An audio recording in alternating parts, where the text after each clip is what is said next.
नमस्कार बच्चों आज हम वाच्य एवं इसके भेदों के बारे में पढ़ेंगे। वाच्य का शाब्दिक अर्थ है बोलने का विषय। परिभाषा क्रिया के जिस रूप से यह पता चले कि उसका संबंध कर्ता से है, कर्म से है या भाव से है, उसे वाच्य कहते हैं। सरल शब्दों में वाच्य क्रिया का वह रूप है जिससे यह ज्ञात होता है कि वाक्य में कर्ता प्रधान है या कर्म प्रधान है या फिर क्रिया प्रधान है। वाच्य के भेद। वाच्य के दो भेद होते हैं, कर्तृवाच्य तथा अकर्तृवाच्य। अकर्तृवाच्य है, इसको दो भागों में बांटा गया है, कर्मवाच्य एवं भाववाच्य। कर्तृवाच्य क्रिया के जिस रूप में कर्ता की प्रधानता हो उसे कर्तृवाच्य कहते हैं। पहचान, इसमें कर्ता के बाद या तो ने विभक्ति चिन्ह होगा या फिर कर्ता के बाद कोई विभक्ति चिन्ह नहीं रहेगा। जैसे माँ ने खाना बनाया, यह माँ कर्ता है, इसके बाद में ने विभक्ति चिन्ह है। अगला वाक्य है वह कविता पढ़ सकता है, या वह कर्ता के बाद कोई विभक्ति चिन्ह नहीं है। गीता खेल रही है, इस वाक्य में भी गीता कर्ता के बाद कोई विभक्ति चिन्ह नहीं है।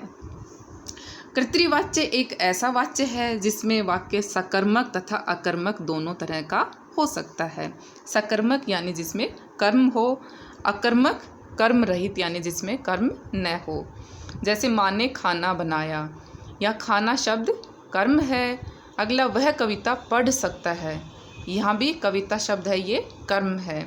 गीता खेल रही है, ये वाक्य अकर्मक है क्योंकि इसमें गीता करता है तथा खेल रही है ये क्रिया है, इसमें कोई कर्म नहीं है।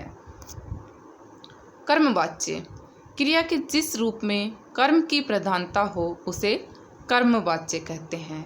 इसमें क्रिया के लिंग तथा वचन भी कर्म के अनुसार होते हैं। पहचान, कर्ता के बाद या तो से या फिर के द्वारा विभक्ति चिन्ह होगा, उसके बाद कर्म तथा अंत में क्रिया। जैसे उससे कविता पढ़ी जा सकती है, माँ के द्वारा खाना बनाया गया, धन पानी की तरह बहाया जा रहा है। अंतिम वाक्य देखते हैं, धन पानी की तरह बहाया जा रहा है। इसमें जो हमने पहचान बताई थी कि कर्ता के बाद में या तो से होगा या के द्वारा विभक्ति चिन्ह होगा, ऐसा यहाँ हमें दिखाई नहीं दे रहा है।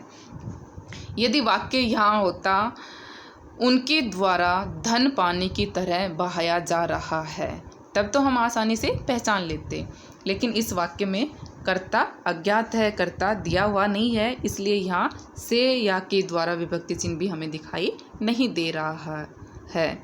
ऐसी स्थिति में हम क्रिया को देखेंगे। अगर यहाँ वाक्य होता धन पानी की तरह बहा रहे हैं होता तो हमारा वाक्य कर्तृवाच्य का होता, लेकिन यहाँ बहा रहे हैं के स्थान पर बहाया जा रहा है, क्रिया बदल गई है, इसलिए ये वाक्य कर्मवाच्य का है। भाववाच्य क्रिया के जिस रूप में भाव अर्थात क्रिया के अर्थ की प्रधानता रहती है उसे भाववाच्य कहते हैं। इसमें अकर्मक क्रिया का ही प्रयोग होता है। पहचान, इसमें कर्ता के बाद या तो से या फिर के द्वारा विभक्ति चिन्ह होगा और उसके बाद क्रिया। उदाहरण, हिरन के द्वारा दौड़ा जाता है, या हिरन करता है, उसके बाद में के द्वारा विभक्ति चिन्ह और दौड़ा जाता है, ये क्रिया है।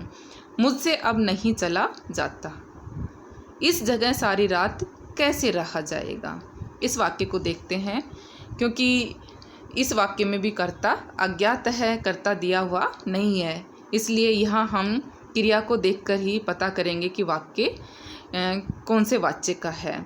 अगर यहाँ वाक्य होता इस जगह सारी रात कैसे रहेंगे, तो वाक्य हमारा होता कर्तृवाच्य का, लेकिन यहाँ कैसे रहेंगे की जगह क्रिया बदल गई है और वाक्य बन गया है कैसे रहा जाएगा। दूसरी बात, इसमें हमें कहीं कर्म दिखाई नहीं दे रहा है, इसलिए वाक्य हमारा भाववाच्य का है। कई बार हमें कर्मवाच्य तथा भाववाच्य को पहचानने में दिक्कत हो जाती है, हमें समझ नहीं आता है कि ये वाक्य कर्मवाच्य का है या भाववाच्य का है। ऐसी स्थिति में हम क्रिया से पहले क्या, किसे, किसको लगाकर प्रश्न करेंगे। यदि उत्तर आएगा तो वाक्य हमारा कर्मवाच्य होगा, अन्यथा भाववाच्य। जैसे नानी के द्वारा बच्चों को कहानी सुनाई जाएगी। यहाँ क्रिया है सुनाई जाएगी। इससे पहले हम क्या किसे किसको लगाकर प्रश्न करेंगे। क्या सुनाई जाएगी, किसे सुनाई जाएगी, किसको सुनाई जाएगी। उत्तर हमारा आ रहा है क्या सुनाई जाएगी, कहानी। किसे सुनाई जाएगी, बच्चों को। तो हमें पता चल रहा है कि ये वाक्य कर्मवाच्य का है। अगला है सीमा के द्वारा चित्र बनाया जाता है। क्या बनाया जाता है, उत्तर मिल रहा है चित्र बनाया जाता है। पक्षियों के द्वारा आकाश में उड़ा जाता है। क्रिया है उड़ा जाता है। क्या उड़ा जाता है, किसे उड़ा जाता है, किसको उड़ा जाता है, कोई उत्तर नहीं आ रहा है। यहाँ आकाश में शब्द है, ये हमारा अधिकरण कारक है, ये कर्म कारक नहीं है, इसलिए ये वाक्य भाववाच्य का है।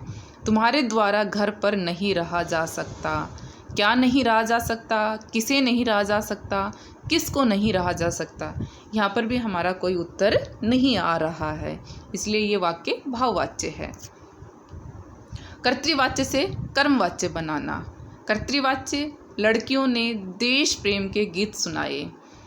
अब हम इसको कर्मवाच्य में बदलेंगे तो जो लड़कियों के बाद ने विभक्ति चिन्ह है इसको हम हटा देंगे तथा इसके स्थान पर से या फिर के द्वारा हम विभक्ति चिन्ह लगाएंगे। तो वाक्य हमारा बनेगा लड़कियों के द्वारा देश प्रेम के गीत सुनाए गए। अगला वाक्य है मानसिंह ने कल छात्रों को खेल खिलाए। ने हटा देंगे, इसके स्थान पर के द्वारा लगा देंगे तो कर्मवाच्य बन जाएगा मानसिंह के द्वारा कल छात्रों को खेल खिलाए गए। अगला वाक्य है कर्तृवाच्य का राजा प्रजा का पालन करता है। इसका कर्मवाच्य बन जाएगा राजा के द्वारा प्रजा का पालन किया जाता है। अब कर्मवाच्य से कर्तृवाच्य में परिवर्तन। कर्मवाच्य का रमेश के द्वारा आपको घर बुलाया गया है। जो रमेश के बाद के द्वारा विभक्ति चिन्ह है हम इसको हटा देंगे और इसके जगह पर हम या तो नई विभक्ति चिन्ह लगा देंगे या फिर कर्ता के बाद कोई विभक्ति चिन्ह नहीं आएगा। तो कर्तृवाच्य का हमारा वाक्य बनेगा रमेश ने आपको घर बुलाया है। अगला वाक्य है जीवन के भाई द्वारा आगरा से सामान लाया गया। यहाँ द्वारा शब्द हटा देंगे तो कर्तृवाच्य बन जाएगा जीवन का भाई आगरा से सामान लाया है। अगला वाक्य है आपके द्वारा ही मोहन की माताजी का इलाज कराया गया है। के द्वारा हटा देंगे तो कर्तृवाच्य हमारा बन जाएगा आपने ही मोहन की माताजी का इलाज कराया है। कर्तृवाच्य से भाववाच्य में परिवर्तन। कर्तृवाच्य है कल रमेश पेड़ पर चढ़ गया। यहाँ जो रमेश है इसके बाद हम से या के द्वारा विभक्ति चिन्ह लगाएंगे तो हमारा भाववाच्य बनेगा कल रमेश के द्वारा पेड़ पर चढ़ा गया। अगला वाक्य है कर्तृवाच्य का हंसाए जाने पर भी चंद्रेश नहीं हंसा। हंसाए जाने पर भी चंद्रेश के बाद हम के द्वारा या से विभक्ति चिन्ह लगाएंगे क्योंकि यहाँ कर्ता चंद्रेश है तो हमारा वाक्य बनेगा हंसाए जाने पर भी चंद्रेश के द्वारा हंसा नहीं गया। अगला वाक्य चलो अब खेलते हैं। इसका भाववाच्य हो जाएगा चलो अब खेला जाए। भाववाच्य से कर्तृवाच्य में परिवर्तन। भाववाक्य है उड़ाने पर भी चिड़ियों से उड़ा नहीं गया। यहाँ चिड़ियों के बाद जो से विभक्ति चिन्ह है इसको हम हटा देंगे तो हमारा कर्तृवाच्य बनेगा उड़ाने पर भी चिड़िया उड़ी नहीं। अगला वाक्य है आपके द्वारा कल क्यों नहीं आया गया। इसका कर्तृवाच्य बन जाएगा आप कल क्यों नहीं आए। अगला भाववाच्य का वाक्य है उससे हंसा नहीं जा सकता। इसका कर्तृवाच्य हो जाएगा वह हंस नहीं सकता। वीडियो देखने के लिए धन्यवाद बच्चों। आशा करती हूँ कि आपको ये वाक्य समझ में आए होंगे।